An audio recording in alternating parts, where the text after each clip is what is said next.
আমাদের যেমন একটা উদ্দেশ্য থাকে, একটা এইম থাকে, একটা গোল থাকে যে আমি কোথায় যাব। যদি এটা না থাকে তাহলে কি হয়? সেটা হচ্ছে আমি কোথায় যাব এটা এইম যদি না থাকে তাহলে আমার এলোমেলো সিদ্ধান্ত হবে। অর্থাৎ এটাকে বলা হয় এইভাবে, aimless life is like a boat without rudder, নাকি বলে? এই লাইফে আমরা পড়ছি যে যদি জীবনের কোনো লক্ষ্য না থাকে তাহলে ওই জীবনটা হবে এমন একটা নৌকার মতো যে নৌকার কোনো হাল থাকবে না। তাহলে আমার জীবনটা ওইভাবে হবে যে আমার জীবনের কোনো লক্ষ্য নেই, আমি বাড়ি থেকে বের হইলাম, কোথায় যাব এটা আমি জানি না।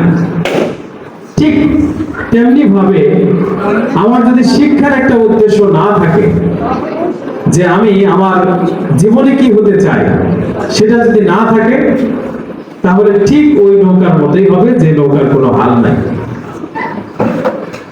এখন জীবন তো দুই প্রকার, পার্থিব জীবন আর পরলৌকিক জীবন। আমরা আসলে কোন জীবনের লক্ষ্য স্থির করতে চাই সেটা আগে জানা দরকার। আমরা ডাক্তার, ইঞ্জিনিয়ার হওয়ার জন্য বা বিসিএস ক্যাডার হওয়ার জন্য বা সরকারের একেবারে সর্বোচ্চ কর্মচারী হওয়ার জন্য সবার একটা লক্ষ্য থাকে, বাবা মার লক্ষ্য থাকে বেশি সন্তানের চেয়ে। কিন্তু সবাই কি ডাক্তার, ইঞ্জিনিয়ার হতে পারে? সবাই তো হতে পারে না। তাই বলে কি তার জীবনটা শেষ হয়ে গেল? এরকম তো না।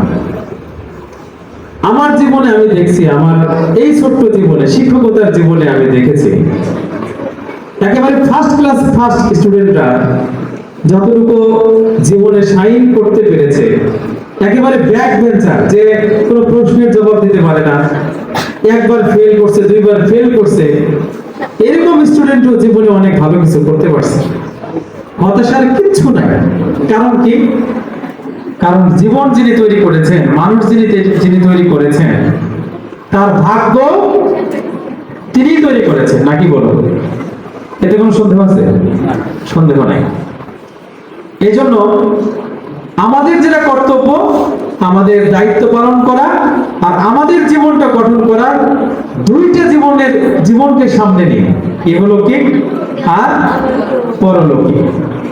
তাহলে জীবনে যেমন আমরা ডাক্তার, ইঞ্জিনিয়ার হতে চাই, সরকারি চাকরিজীবী হতে চাই, ভালো ব্যবসায়ী হতে চাই, তেমনি ভাবে আখিরাতের উদ্দেশ্য হবে সবচেয়ে বড় জান্নাতটা আমরা পেতে চাই, নাকি বলো? তোমরা কি ধারণা বলছো নাকি বোঝো নাই?